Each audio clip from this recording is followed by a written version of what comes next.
Hi, it's Nigel here. A lot of people have been talking about the Swedish 30-litre rucksack. So I was pretty overjoyed when I saw one in a charity shop, and then a little bit disappointed when I found out it actually wasn't.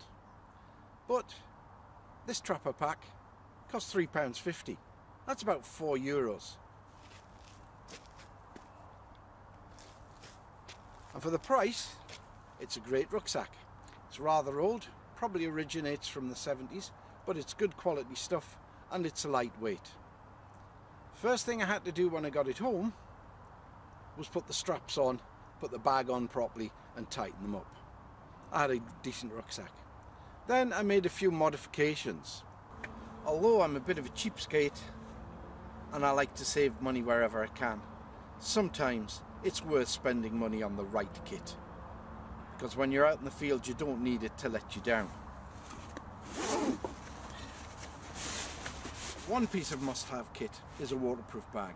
A good quality one is worth its weight in gold, because there are not many totally waterproof rucksacks, and if your gear gets wet it's no good. So I always have one of these as a liner. A lot of people spend a lot of time carrying excess weight. Carrying weight they don't need to, because they've got complicated, expensive bags. A cheap little pencil case that's been stitched to stop it coming apart and has a string put in makes a handy little container for things like your wash kit, medications. You can see what's inside. It's not waterproof, but it is damp proof, and it makes things easy to find in your rucksack.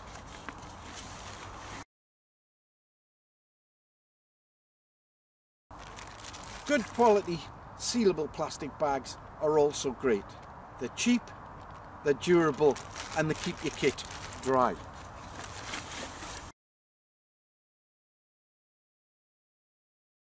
The first modification I did was to make a carrying handle.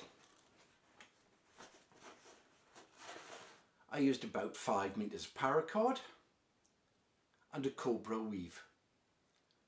It makes life a lot easier moving your bag around cars and campsites. To make your carrying handle, you need a loop and you need some working cord. We need about 7 times as much working cord as handle cord. We're using different colours and a short cord just for this demonstration. We put the working cord through the middle of the handle cord. One piece of the cord is above the handle, one piece below. We take the piece below and loop it above the cord. We take the piece above, loop it below the cord, and put the running ends through the loops.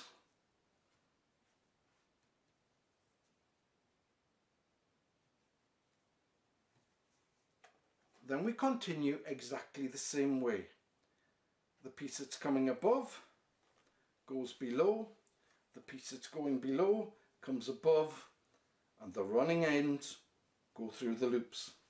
Once we've done this 3 or 4 times, we pull the loops tight onto the bar and continue on to the end, where we cut the strings and melt them down.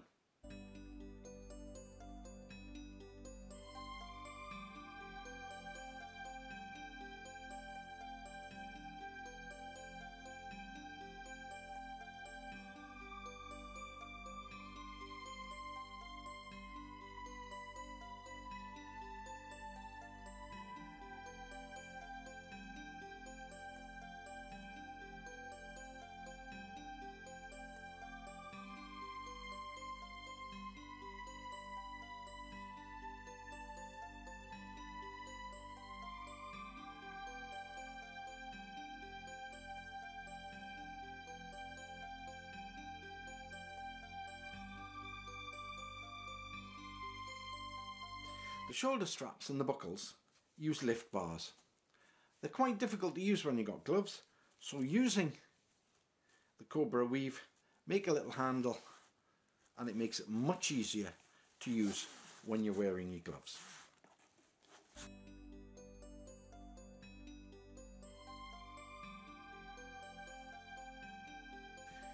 quite difficult getting hold of the very small zips on the side pockets, but put a cord on the end and you find it much easier.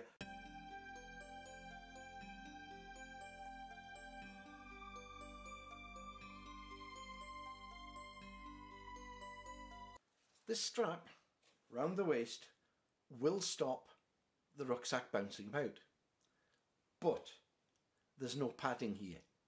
With a little bit of padding on it, we can use it as a hip pad. In other words, tighten the belt, take the weight on our hips. There are lots of ways to do it. One is to cut a piece of foam camper mat, lay it on the belt and fasten it down with cable ties. Another method is to use one of the military hippo pads. We can feed our belt through the loops in the hippo pad and then attach it to the rucksack. With the hippo pad attached, it allows the weight to be taken on the hips. This makes it far more effective.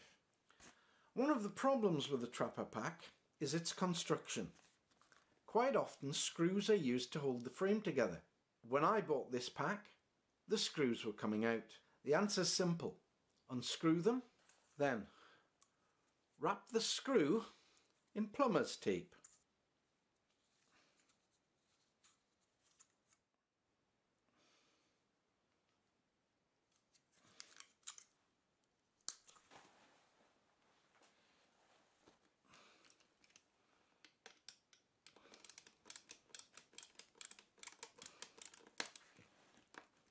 The screw is now tight, secure, and it's not going to come out unless you want it to. Most rucksacks have sections on the shoulder straps to help you attach a chest strap. These sections can be utilised to carry extra equipment it would be useful to have handy, such as a compass or a pair of binoculars. As you can see, I've attached Ranger beans by passing the loop through the section.